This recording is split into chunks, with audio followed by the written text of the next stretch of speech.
Hey everybody, and welcome back to BK's Bullets. Today we're talking Green Lantern Earth 1 from Gabriel Hardman and Karina Bechko.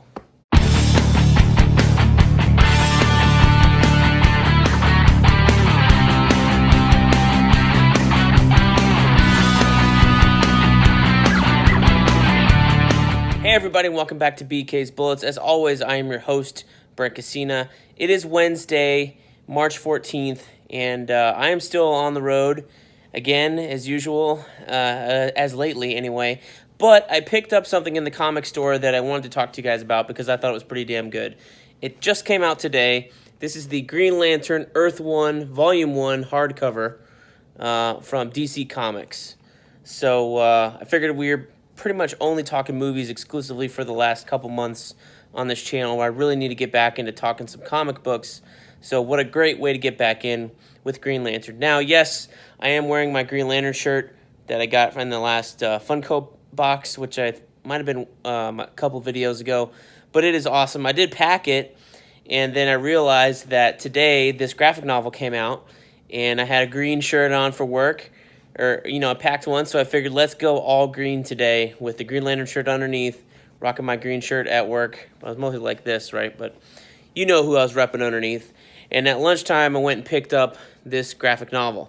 So, if you don't know, the Earth 1 series is DC's kind of standalone line of graphic novels. What is a graphic novel, you say? What is the difference between a trade paperback?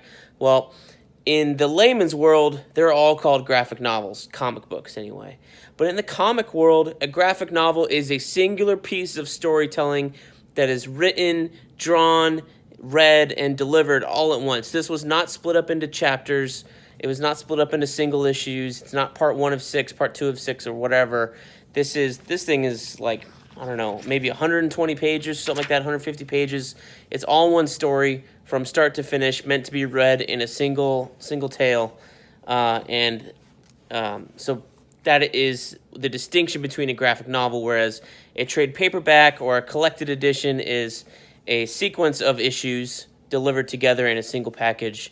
You know, sometimes they're like this, sometimes they're a little floppier, but that is the distinction between a true graphic novel and a trade paperback. So that's this.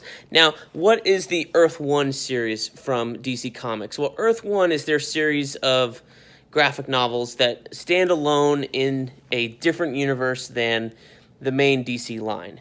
So if you're reading Batman, if you're reading Superman, Justice League, all those titles take place on one Earth at the same time, unless they're like, I think Batman Beyond is in the future right now. But anyway, they can all interconnect and jump around between one another. That is collectively known, I think, as like Prime Earth or Earth Zero. In the past, in New 52, we had discovered Earth 2. So 0, 2, and I think there's 52 total worlds in the multiverse, so 0 to 51. So Earth 1 is one of those multiverse Earths, or universes. And these are the stories that take place on this Earth, or in that universe. So the graphic novels are all standalone. There are quite a few of them right now. There are 3 volumes of Superman Earth 1. I think they're by J. Michael Straczynski. I like those. We haven't had a 4th one in a long time. I'm hoping they continue those. Those are pretty decent. I think the best ones so far have been the Batman Earth 1 graphic novels. Those are by Jeff Johns, drawn by Gary Frank. And there are, I think, 2 Teen Titans Earth 1 graphic novels. I haven't read those yet. Not really interested in that storyline. Although I think Terry Dodson did draw the first one. So that might be worth picking up later on. But also, we did get Wonder Woman Earth 1 by Grant Morrison and Yannick Paquette. I thought that one was like a little hard to read. But this one was really good. I just finished reading it. So this is my initial impressions, my reaction, my review, all that kind of stuff. This is good. This is a good take on Green Lantern. So pretty much all of these volume 1s of the Earth 1 is like an origin story, or has to do with the origin in some shape or fashion. This one in particular is the origin story of this universe's Green Lantern, Hal Jordan. It's unclear where in the timeline of Earth 1 this takes place, because Hal Jordan is a spaceman.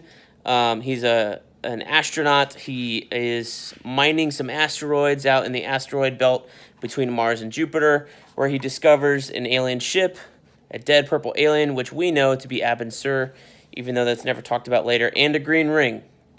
And the adventures kind of go from there. The story involves the Manhunters, which if you know the Manhunters, you know that the Manhunters are the robots created by the Owens, the Guardians that head up the Green Lantern Corps.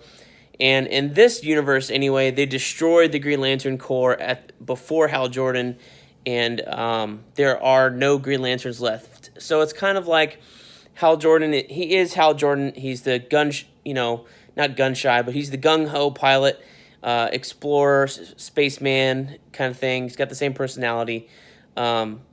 But it's also a little bit of the Kyle Rayner storyline from the comics where he's like the last Green Lantern. But he's really not, as we discover later in the story.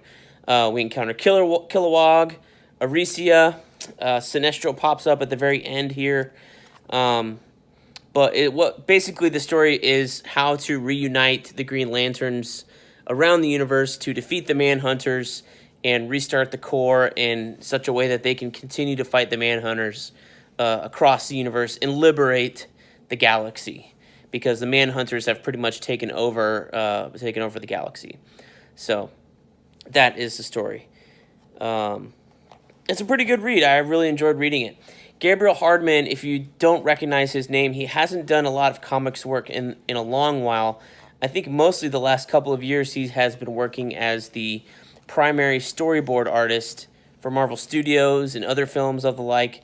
So he is a really good artist. He's really fast. He's really fluid. His storytelling is really, really good, and he's honed that craft by working on films for the last couple of years. But he's a very kind of gritty artist, I would say. There's a lot of ink on these pages. There's a lot of black ink, a lot of shadows, a lot of thick lines, a lot of kind of impressionistic drawings. You're going to get details in here, but it's not going to be super duper rendered. This isn't Jim Lee or David Finch. This is more along the lines of any type of artist Ed Brubaker likes to work with, for say. He's more like Sean Phillips. He's more like Sean Gordon Murphy that's doing Batman White Knight right now.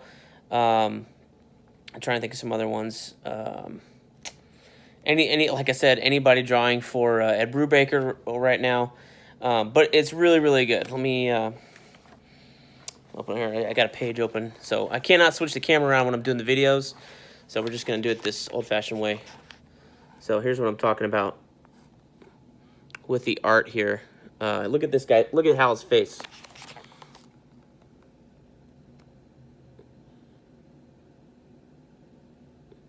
So pretty good art. Different style than what you may see in regular Marvel or DC books. A little more grimy, a little more dirty. Not as clean as you're expecting, but still a really, really good art style. Really, really good storyteller leading the charge here. His co-writer is Karina Bechko on the thing here, colored by Justin Boyd. Gabriel Hardman probably helped write the story and the plot, and then did all the art and had, I don't know, it's unclear. It says written by Karina Bechko and Gabriel Hardman. So he had something to do with the plot and the script, and I don't know who took the lead, but he certainly does a lot of hard lifting here, as he did all of the pencils and inks here. He did a great, great job. So all in all, if you're looking for a new Green Lantern origin story, a new take on Green Lantern, check out Green Lantern Earth 1, Volume 1. Well worth the time. It is only $25. And for a story as solid as this, that is worthwhile. If you can get it a discount online, go for it. Get it. I'm sure that it will pop up on Comixology in a week or two if you want to get it digitally that way. I'm normally 100% digital, but I will spend the extra money and get the physical versions for these graphic novels, especially the Earth 1 ones. I like having the hard copies of these. Everything else I'm pretty much digital on, but except for these. So check it out. Anyway, thank you guys for watching. Let me know what you thought of the story. Let me know what you thought of the video. What else do you want to see me cover comics-wise instead of just doing the movies all the time? Let me know. Like, comment, share, subscribe, all that stuff. Thanks for watching, and I will see you guys in the funny pages.